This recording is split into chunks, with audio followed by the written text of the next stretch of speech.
Hii ni Maisha Kamili, tutakufungulia Biblia uyaone maisha. Karibu sana ndugu mtazamaji na mfuatiliaji wa kipindi chetu hichi. Leo tuko siku ya Ijumaa, katika somo letu la 3 tunaangalia umoja katika Kristo. kabisa. Basi kabla ya kuanza tuweze kupata ombi. Amen. Baba yetu mwema na Mungu mtakatifu, tunalitukuza jina lako maana wewe ni mwema. Amen. Asante kwa masomo haya yanayoendelea. Asante kwa kutuleta tena kwa mara nyingine. Amen. Tunapoanza, anza nasi na umalize nasi katika jina la Yesu Kristo. Amen. Amina. Ijumaa. Kutoka kwenye kalamu ya Ellen G. White kuna dondoo za nguvu. Moja inatoka katika Testimonies for the Church, gombo la kwanza, ukurasa 327. Nitasoma tu kwa ufupi. Umoja. Sasa nizungumzia habari ya umoja katika Kristo. Umoja na mapatano ya watu wa Mungu waliosalia, wanaoamini ukweli vina usadikisho wenye nguvu kwa ulimwengu kwamba wana ukweli. Hajasema siku. Hajasema kumtaja sijui Ellen G. White au nani. Umoja. Anasema hiyo ndio ina nguvu zaidi kusadikisha ukweli kwa ulimwengu kwamba hao watu ni wa kweli, ni watu wa pekee waliochaguliwa na Mungu. End of quote. Mwisho wa kunukuu. Ya mwisho inatoka katika gombo la 4 sasa la mwandishi huyo ukurasa 17. Mungu amekusudia kwamba watu wake wote wafikie umoja wa imani. Amina. Sasa swala kwanza, kuelekea mwishoni mwa huduma yake hapa duniani, Yesu alisema, aliombea wanafunzi wake, alisema Yohana 17:21-23, wote wawe na umoja ili ulimwengu upate kusadiki ya kwamba wewe ndiwe uliyenituma. Amina. Sasa kwa nini umoja katika Kristo ni hoja yenye nguvu ili kuthibitisha ukweli kwamba Mungu alimtuma mwanawe ili kuokoa ulimwengu? Na naongeza kwamba sisi kweli tumeokolewa na Mungu aliye kupitia Kristo Yesu. Kwa nini ni hoja yenye nguvu moja?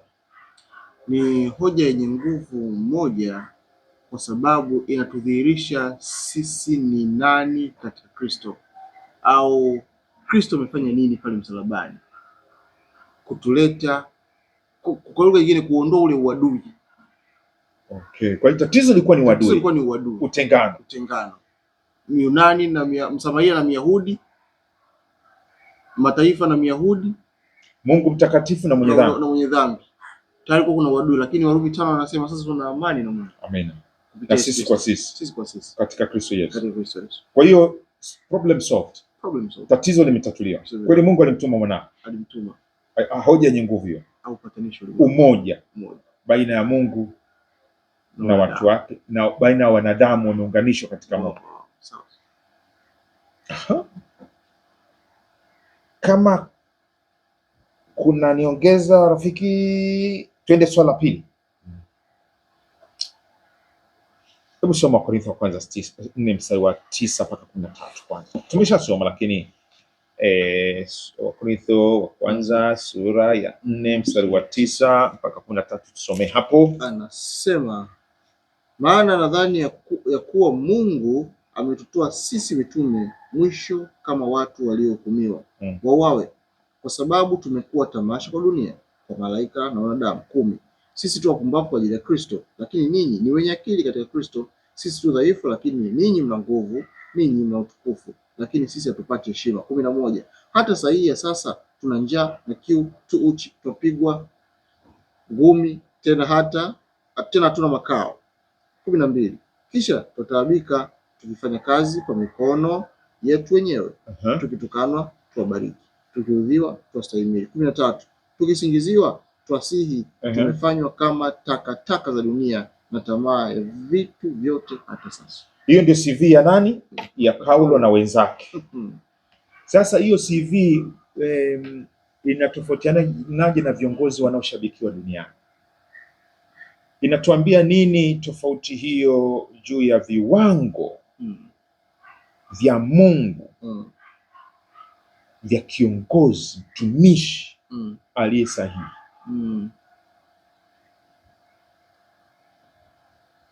Imeeleweka? Imeeleweka. utofauti upo. Siku hizi watumishi wanataka kutumikiwa, lakini kwa CV hii ya Paulo, yani huyu sasa mbona ndo kama amechukua yani kwa lugha nyingine yeye ndo amejishusha kwa ajili ya manufaa ya wale anaowatumikia. Sio kwamba yeye sasa ndio watumikiwe akae pale kama ndo bwana. Yani yeye ndio anachokisema ndo asikilizwe. Yani kwa lugha nyingine kile anachokiongea anakiishi. Kuwaonyesha mimi ndivyo, yani kwa lugha nyingine Kristo ndivyo alichokuja kufanya hichi. Anatumikia, anatuonyesha namna gani sasa. Nimependa sana CV ukisoma, yani kwa dunia ya leo hii, kwa utumishi wa leo hii, hamna mtu anayependa wewe. Hakuna watumishi wale ambao watumishi wa tumbo hawapendi CV hii. Amina. Ninamkumbuka huyu rais wa Marekani alipoingia madarakani, amepata kura nyingi sana kwa sera zake, anasema America first. America kwanza. Ukitaka cheap popularity, maarufu wa dunia, wewe inua kundi moja. Mradi tu liwe la wengi au sera iwe ni ya wengi ya kunufaika yeye. Alafu ikiwezekana iwe ni sera pia ya scapegoat, ya kuwatoa kafara wengine. Yani hasira za watu zielekee huko pia. Unapata kura. Hata Hitler ndivyo alivyofanya. Sera zake zilikuwa za kumuinua Mjerumani, lakini za kumdhalilisha Myahudi au mtu ambaye sio Aryan, sio hata leo hii kama nataka kuwa maarufu katika kanisa wa Adventista wa Sabato, ninyanyue wa Sabato, niwashushe wengine. Kweli hapo inaonekana authentic Adventist. Kweli kama au wewe mlokole kweli lazima waseme vibaya wengine. Sasa kitu ambacho kilimfanya apate madongo mengi Paulo ni kwamba yeye alikuwa anainua wote chini ya Bwana wa Kristo Yesu, na kuignore hizi tofauti ambazo huwa watu wanapenda kujipatia. Mafungo haya maswali haya yanatosha kwa sasa hivi. Hebu umoja katika Kristo Yesu. Kama una neno la kumalizia gongomelea la kutubariki, umetoka nalo, na wewe utubariki na sisi. Limekubariki na wewe utubariki. Neno lililonibariki ni kwamba watumishi wanatuelekeza kwa Kristo. Tusiishie kwa watumishi, tufike kwa Kristo. Amen. Nimeitwa kutumika kama ambavyo Kristo alitumikia. Mungu nisaidie kuwa wakili mwaminifu. Amina. Baba yetu wa mbinguni, tunakataa makundi kama ulivyoyakataa. Amina. Sasa hapa ndipo penye jaribu. Wakati mwingine tunadhani ya kwamba kundi letu ndilo halali tu na mengine sio halali. Letu tu liko ndani ya Kristo, wengine hawako ndani ya Kristo.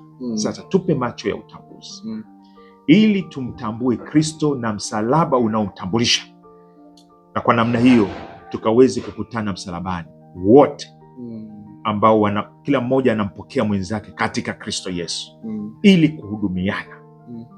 Baba, ikiwa kama kuna mtu yeyote anahitaji ushirika na wewe kupitia meza hii, kupitia huduma hii, kamlete tena na tena, maana tunatamani kumtumikia mtu wa namna hiyo, kwa maswali, kwa hoja, kwa maombi.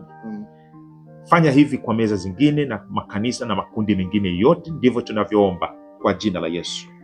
Tulete tena kwa masomo mengine kama haya tunapoendelea kujifunza yale uliowafundisha wa Korintho wiki ijayo kwa jina la Yesu. Amen. Amen. Asante sana ndugu mtazamaji na mfuatiliaji kipindi chetu. Tunafikia tamati somo la 3. Somo la 4 tunaenda wiki ijayo, nasema dhambi katika kanisa. Somo zuri sana hili. Mimi ni Arnold Lubinza. Enos Makalindile. Nami Geoffrey Omondi. Karibu sana siku wiki ijayo. Amen.